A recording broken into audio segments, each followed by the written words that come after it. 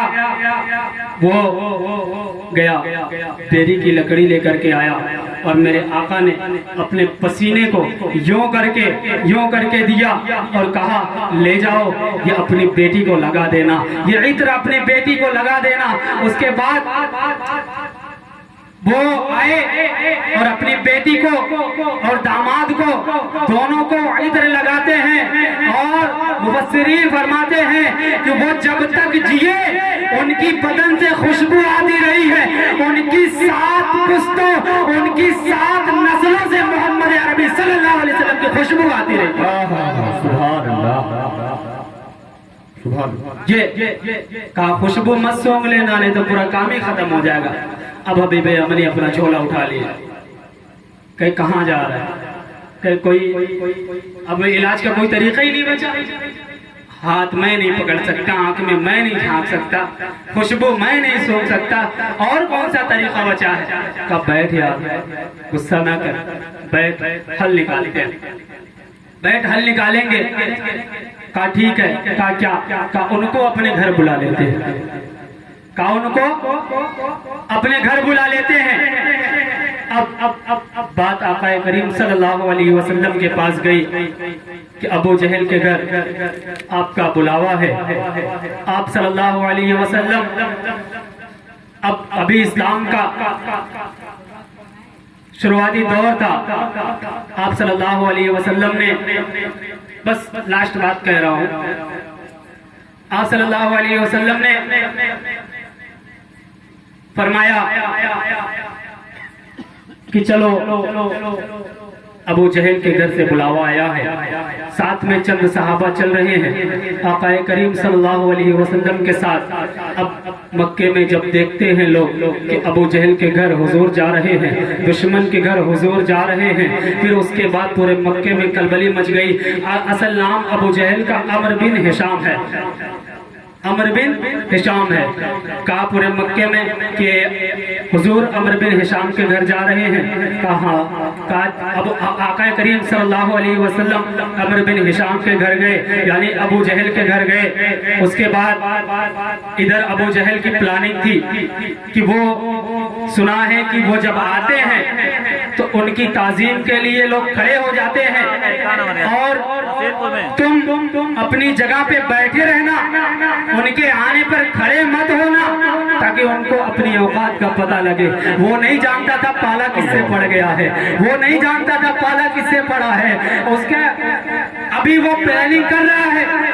ادھر رب کریم نے ارشاد فرمایا جبریل جی رب جلیل، کہا ابو جہل کے گھر میں پلاننگ ہو رہی ہے، ابو جہل کے گھر میں پلاننگ ہو رہی ہے کہ محبوب آئے، کوئی کھڑا نہیں ہوگا۔ جبریل تیری ذمہ داری ہے، جو نہ کھڑا ہونا چاہے کان پکڑ کے سیدھا کھڑا کر دینا۔ اب میرے آقا ابو جہل کے گھر تشریف لائے، ابو جہل کے گھر تشریف لائے۔ اس کے بعد کوئی کھڑا، ابو جہل کہہ رہا کوئی کھڑے مت ہو جانا، کوئی کھڑے مت ہو جانا۔ جیسے ہی قدم آپ صلی اللہ علیہ وسلم کا اس کی چوکھٹ پر پڑتا ہے، جبرائیل اس کے کانوں کو پکڑ کے اٹھا دیتے ہیں۔ جب ابو جہل کھڑا ہو جاتا ہے تو اتبا خود کھڑا ہو جاتا ہے، شیبہ خود کھڑا ہو جاتا ہے، سارے دشمن خود کھڑے ہو جاتے ہیں۔ ابو جہل نے کہا یار تم لوگ کیوں کھڑے ہو گئے؟ کہا حبیب امنی نے کہا ابو جہل تیرے کھڑے ہونے نے بتا دیا ہے کہ جھوٹا تو ہے، سچا رب نے محبوب کو بنا کر دیا۔ سبحان اللہ، ماشاءاللہ، تیرے کھڑے ہونے نے بتا دیا ہے جھوٹا تو ہے، سچا رب نے محبوب کو بنا کر کے بھیجا ہے۔ اب حضور تشریف لاتے ہیں، اور آج کل کچھ لوگ کہتے ہیں کہ سلام کھڑے ہو کر کے کیوں پڑھتے ہو؟ اما تعظیم رب کراتا ہے۔ اب میں نے کہا نا جبریل امین نے اس کے کان کو پکڑ کر سیدھا کھڑا کر دیا، اور تعظیم سے روکنا ان کے باپ ابو جہل کا کام ہے۔ جو حضرات کہتے ہیں سلام کھڑے ہو کر کے کیوں پڑھتے ہو، ان کے لیے یہ ہے کہ جب سلام کھڑے ہو کر کے تعظیم کا طریقہ رب بتا رہا ہے۔ اللہ تبارک و تعالیٰ کی بارگاہ میں دعا ہے کہ مجھ سے جو بھی غلطی ہوئی ہو اللہ تبارک و تعالیٰ معاف فرمائے۔ استغفر اللہ ربی من کل ذنب واتوب الیہ، اشہد ان لا الہ الا اللہ واشہد ان محمدا عبدہ ورسولہ۔ السلام علیکم ورحمۃ اللہ۔